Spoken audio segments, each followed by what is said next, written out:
Boa noite. A Polícia Civil prendeu mais 2 pessoas envolvidas com o assalto a 2 agências bancárias em Santa Margarida, na Zona da Mata, que terminou com um policial militar e um vigilante mortos no dia 10 de julho deste mês. Também foram cumpridos mandados expedidos pela Justiça em imóveis da região. 9 mandados de busca e apreensão foram cumpridos. Segundo a Justiça, os alvos foram casas de pessoas ligadas à suposta organização criminosa, que a polícia chama de Novo Cangaço. O advogado do grupo também estaria sendo investigado. Contra a casa e o escritório dele, os policiais também cumpriram os mandados. Além disso, 2 homens foram presos por suspeita de integrarem a quadrilha. Ademar José Pedrosa, conhecido como Ademar Cazel, é chamado de Seu Zé. Ele seria o chefe do bando. Segundo as investigações, ele é quem estaria dentro do carro cor prata que segue atrás da caminhonete onde estavam os 4 suspeitos de cometerem o roubo. O outro suspeito detido é Marcos Henrique, o Corupira. Ele seria o informante do grupo. No dia 10 de julho, 4 homens assaltaram uma agência do Banco do Brasil e uma cooperativa de crédito em Santa Margarida. Os suspeitos também têm participação na morte do cabo da Polícia Militar, Marco Marques da Silva, de 37 anos, e do vigilante do banco, Leonardo José Mendes, de 53. 3 homens foram presos no mesmo dia. O 4º comparsa foi preso uma semana depois. Para a Polícia Civil, eles fazem parte de uma quadrilha especializada em atacar bancos na região da Zona da Mata Mineira. 2 bandidos se passaram por clientes e assaltaram um consultório em Santa Rita do Sapucaí, no sul de Minas. Eles levaram R$2.000. Era por volta das 7 horas da noite. Repare que a funcionária do local está trabalhando normalmente, quando um dos criminosos chega e aponta a arma para ela. O ladrão faz ameaças e outro chega no local e vai até o caixa. Ele permanece apontando a arma e logo os 2 vão embora. Esta outra câmera registrou que o criminoso fica observando o movimento do local no lado de fora. Ele conversa com outro rapaz. O detalhe é que primeiro os bandidos se passaram por clientes. Eles chegaram a pedir um orçamento no local. Segundo informações, mais de R$2.000 foram levados. A Polícia Militar segue em rastreamento.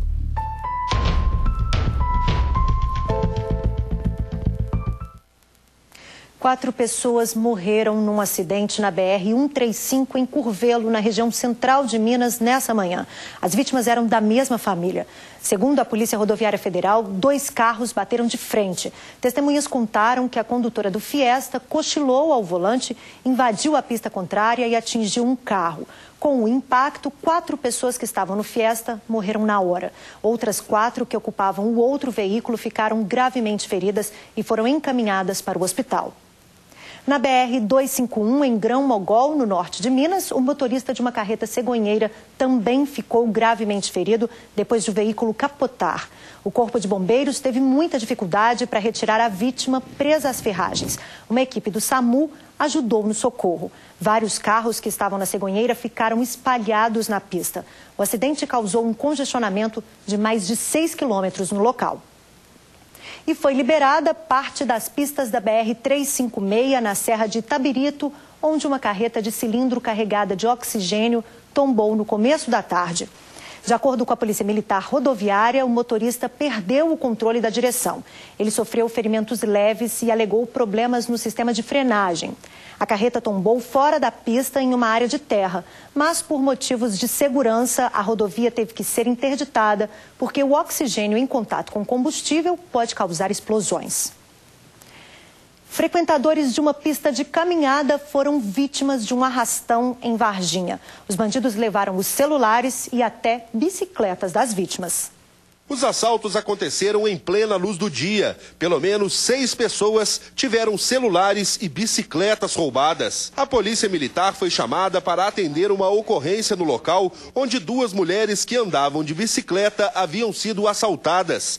Elas estavam nesta estrada vicinal quando 2 bandidos armados anunciaram o roubo. Segundo as vítimas, o indivíduo chegou a pedir endereço, tentando amedrontar os mesmos para que os mesmos não acionassem a polícia, né? Até que eles conseguiram conseguisse evadir. Durante a ocorrência, mais 3 mulheres procuraram a PM, dizendo que também haviam sido roubadas por 2 homens com as mesmas características. As 3 mulheres relatando que os mesmos indivíduos com as mesmas características, subtraiu 3 bicicletas e 3 aparelhos celulares.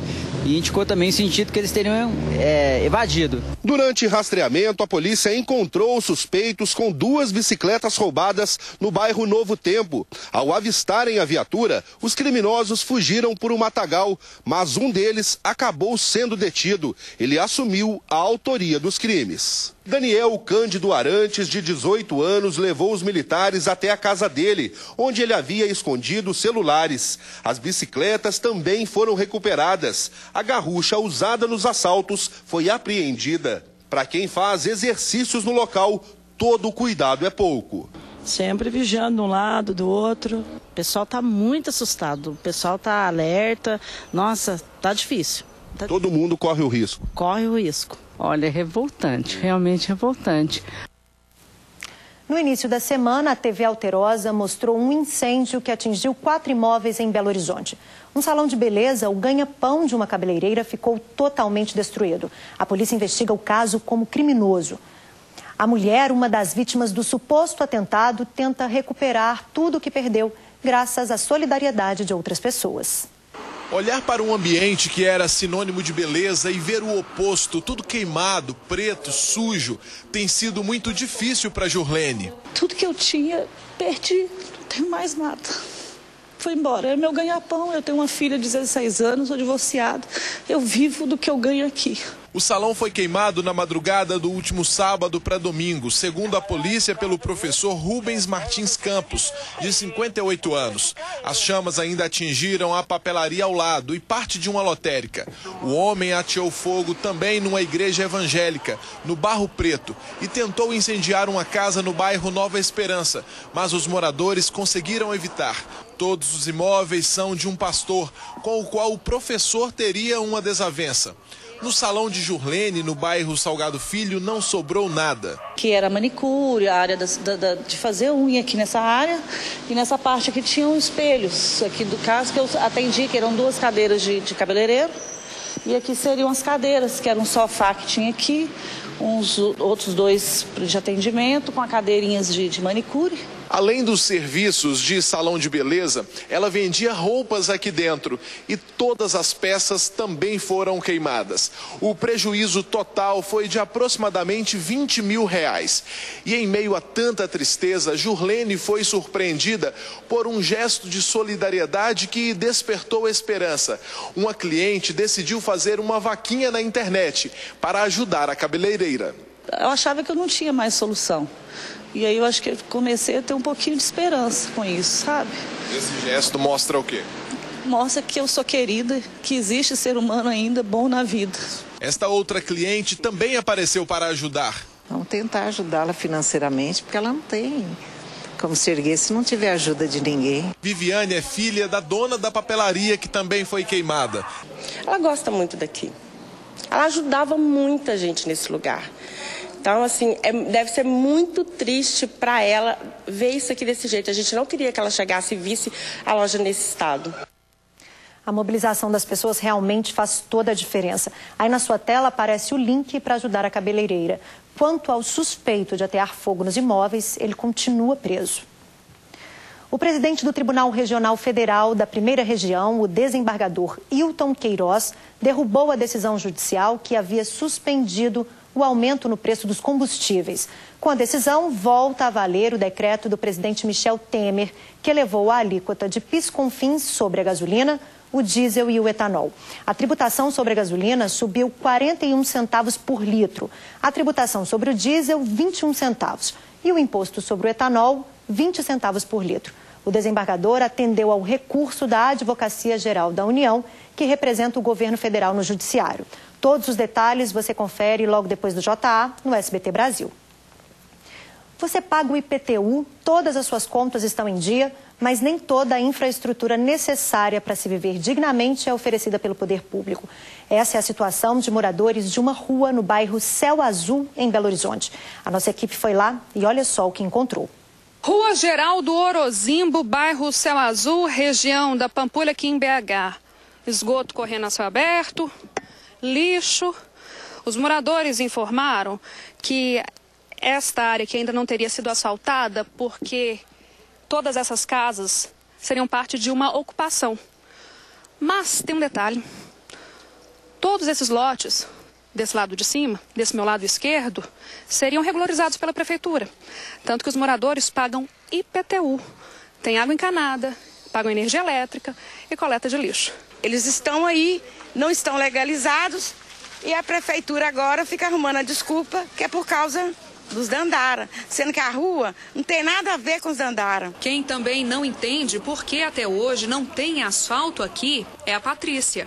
Segundo ela, apesar de pagar IPTU, a prefeitura não reconhece a rua. A rua já existia, portanto que a rua tem o CEP, tudo direitinho, já existia CEP. É a mesma coisa você pagar pedágio numa estrada e ela não ter nada. Você está pagando de graça. As moradoras afirmam que representantes da regional argumentavam que não havia serviço de coleta de esgoto e por isso não poderiam pavimentar a região.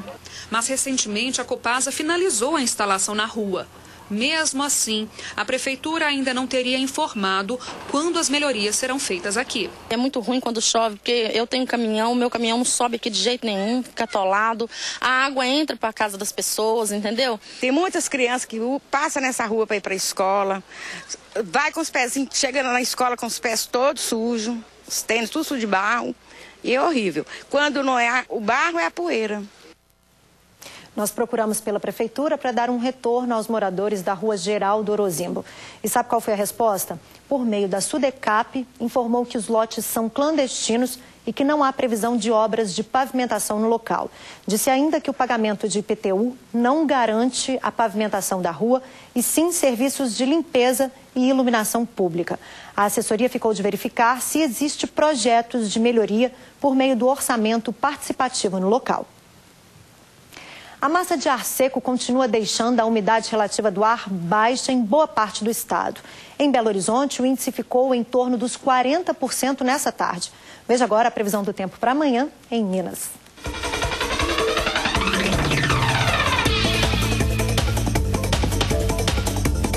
Ventos úmidos que vêm do mar deixam o céu parcialmente nublado e com possibilidade de chuva fraca no leste. Na zona da mata e na área central, dia parcialmente nublado. Nas outras regiões, o sol predomina. Em Belo Horizonte, mínima de 12 e máxima de 24 graus. Em Coromandel, a temperatura vai de 13 a 27. De 10 a 25 graus em Grão-Mogol. Varia dos 8 aos 23 em Baipendi. E em Nova Lima, mínima de 13 e máxima de 25 graus. A troca dos mais de 180 mil pontos de luz que vão receber iluminação pela tecnologia de LED em Belo Horizonte vai começar pelas regiões mais violentas da cidade. O início dos trabalhos está previsto para o dia 22 de outubro. A modernização e manutenção da iluminação pública vai começar pelas regiões com maior índice de criminalidade. Nós vamos começar de bairros como Barreiro, como Venda Nova, região norte e vir fechando até a região central de Belo Horizonte. 13 pontos de iluminação de destaque.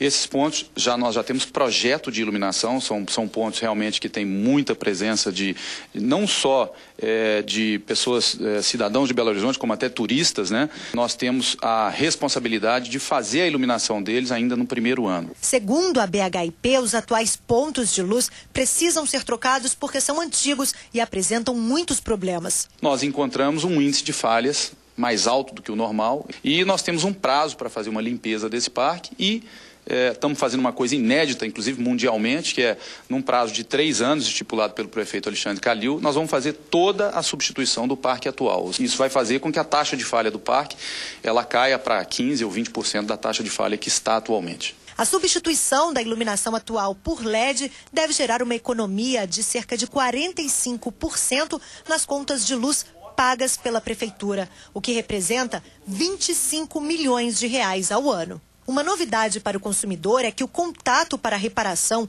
antes feito por meio do telefone 156, a partir de hoje já pode ser feito direto com o consórcio. 0800 941 6789. A gente tem um aplicativo, né, em smartphone, tablet, tanto Android ou iOS, né, o aplicativo Cidade Iluminada. E nós temos também a nossa website, né, o nosso site, que é bhip.com.br. Então, através desses 3 canais, pode-se abrir qualquer tipo de chamado da iluminação que não está funcionando. Você deve se lembrar da Casa da Árvore, construída em um espaço público por moradores de rua em um cruzamento da região oeste de Belo Horizonte. Pois é, aos poucos o local tem se transformado numa espécie de espaço cultural. Mas vizinhos dizem que não é nada disso e afirmam que o ponto é usado mesmo para consumo de drogas.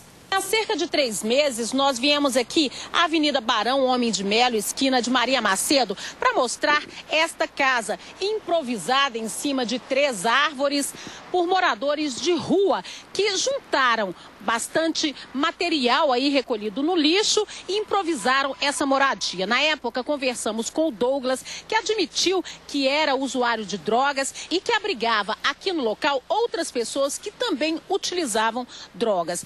Foi droga. Usou droga? Eu ainda uso, não vou mentir pra você não. O que você usa? Eu ainda uso, assim, 10% do que eu usava eu ainda uso. O que você usa? Eu uso crack. E agora, cadê ele? Aí ele foi pro internato aí e depois ele saiu aí, retornou mais não. Mas a gente vai mostrar que a casa ganhou do lado de fora um jardim, ganhou uma biblioteca e há vários objetos de arte aqui, como quadros que ele ganha, que ele recolheu na rua. Então, o pessoal visita muito aqui? Nossa, visita muito. Muita gente. Mas depois foi essa biblioteca aí, nossa.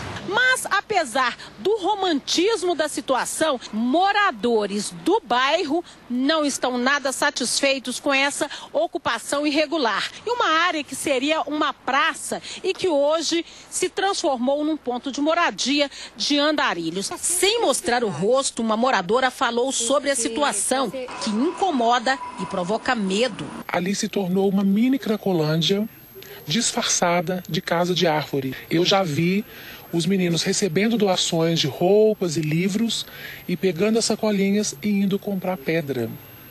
E fumam dentro da casa da árvore. Os comerciantes são os que mais reclamam dos prejuízos e pedem medidas das autoridades. As lojas assim estão saindo daqui, nossos clientes estão sumindo e o transtorno maior é a venda de drogas aqui na região. Que ali rola droga, prostituição, muita promiscuidade, etc.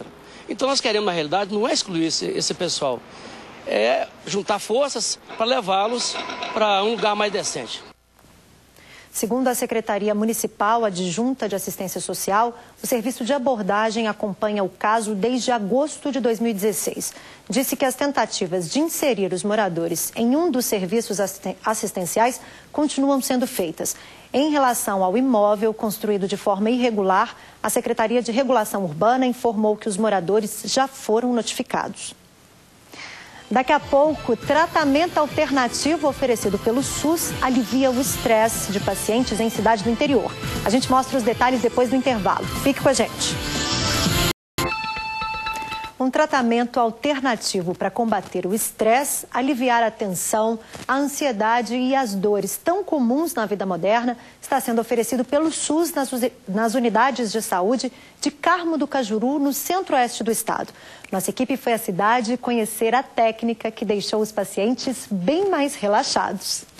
Você sabe o que são estes pontinhos na orelha? É uma técnica que consiste na estimulação de pontos específicos na orelha para o tratamento de diversas doenças. Muitas pessoas estão recorrendo à auriculoterapia para aliviar problemas do corpo e da mente. Ela é realizada através de sementes ou agulhas que são colocadas na orelha com o objetivo de ter uma repercussão no restante do organismo. Ajuda também no emagrecimento, na insônia, problemas digestivos. O método é oferecido de graça para a população de Carmo do Cajuru na rede pública de saúde. O Ministério da Saúde, ele implementou em 2006 a Política Nacional de Práticas Integrativas e Complementares. Dentro dessa política existe uma série de terapias que são realizadas. A terapia comunitária, a acupuntura auriculoterapia. Então, como abriu-se inscrição pelo Ministério da Saúde, um curso gratuito para os profissionais que atuam na atenção primária,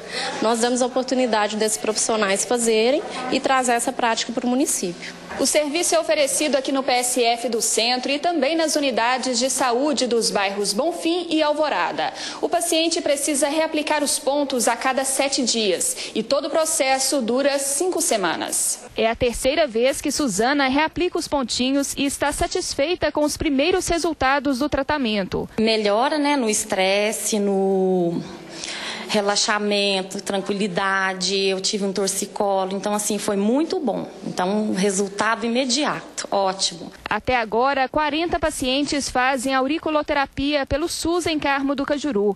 Maria Joaquina está feliz da vida e conta que já conseguiu muitos benefícios. Tranquilidade, a gente fica mais relax, o sono melhorou muito e dor, eu estava com uma dor na perna intensa e já tive melhora. O JA fica por aqui, você assiste agora ao SBT Brasil. Boa noite para você e até amanhã, a partir das 7h15, hein? Tchau!